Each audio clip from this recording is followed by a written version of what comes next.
Alright, I'm gonna start this one off a different way. I've been told by a lot of people in this lifetime that you gotta do a lot of things you don't wanna do. Life is all about doing things you don't wanna do, and that's why I'm doing this right now, because, it's not even about one. Things that are hard to do. You gotta do things that are hard to do. Nothing that was ever worth doing was easy, right? We can all agree on that, I think, maybe. So, this is important. It's not me having fun.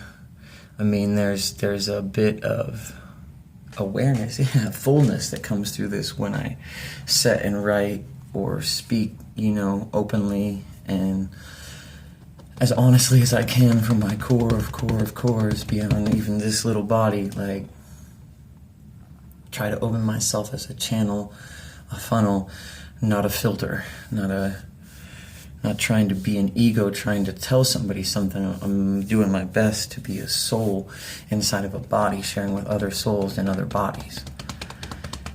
I'm not just repeating other people's words either. I'm not a parrot. I might be a fool, but I'm not trying to fool anybody, really. So, anyhow, I'll just move on from there and go into this, because this is an important one that I don't really want to share right now, but I must, apparently. What is the most adequate way for me to approach my own healing and self-transformation? I don't know that there's a right or wrong way. There seems to be so many options. There seem to be so many options that I have available that choosing the right direction is hard at times. I know that the only one that holds my answers is me. I know the only one is I with all my own keys. Or I am the only one with all my own keys. That's just how it came out. The more that I complicate myself and my own process by looking outside for answers or seeking to help others, I stop the process entirely.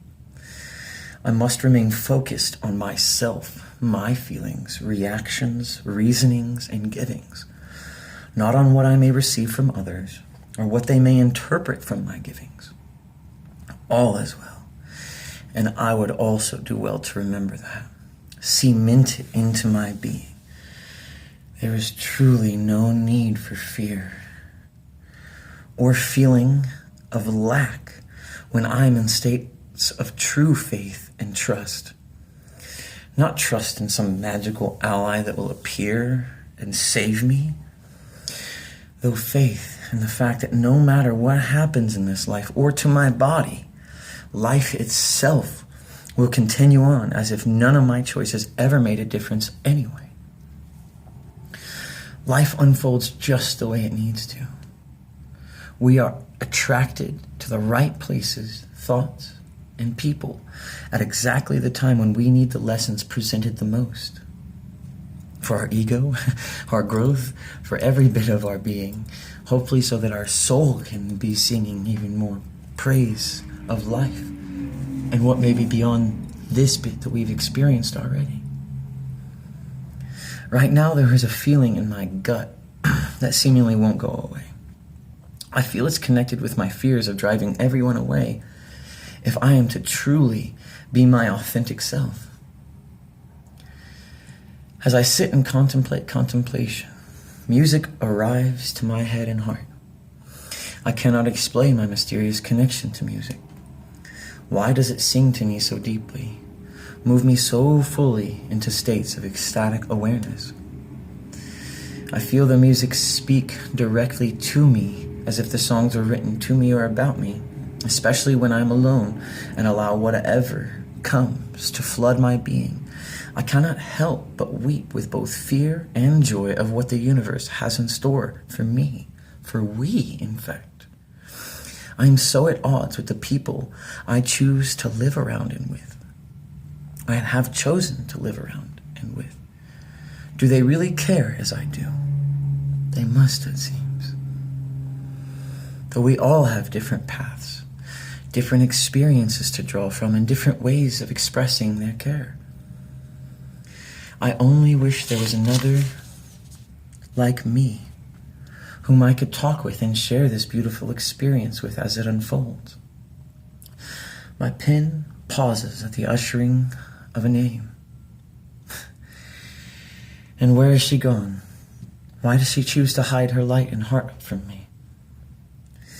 Is she learning to be okay with living a half-life, untrue to our true selves?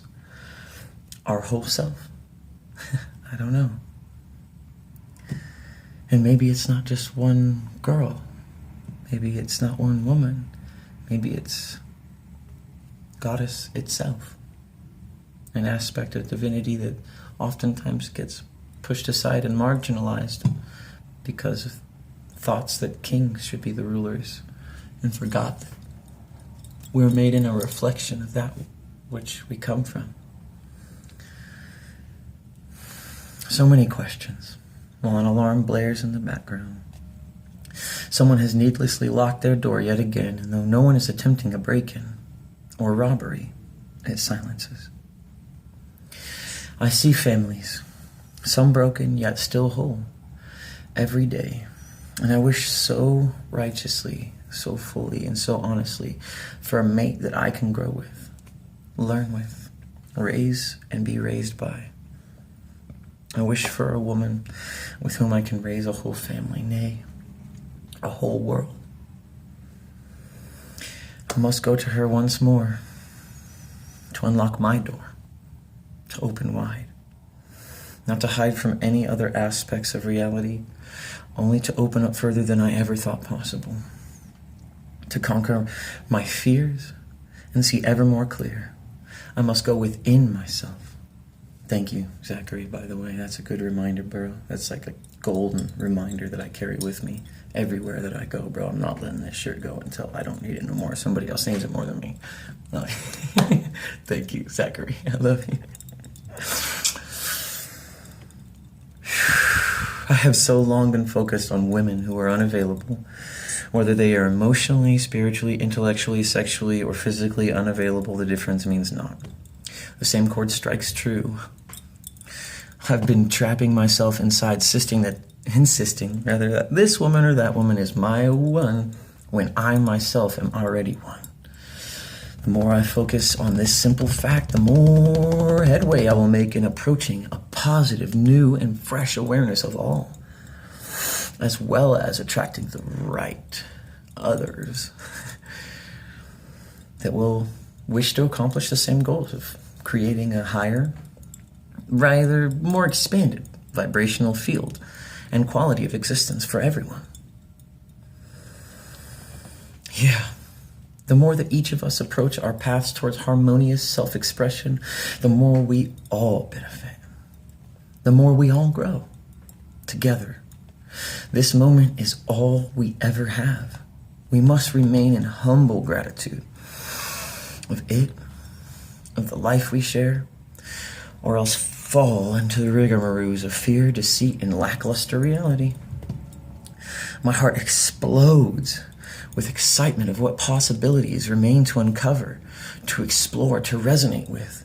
These higher states, expanded states of consciousness, are undoubtedly available to all of us. A choice always remains. Are we choosing awareness of our here and now? Or are we concerned about what has been or has yet to come? Whichever way they exist. Time might be a kind of weird bubble thing. I don't know. Now is the only clear choice. Thank you all for helping me to see myself ever more clearly.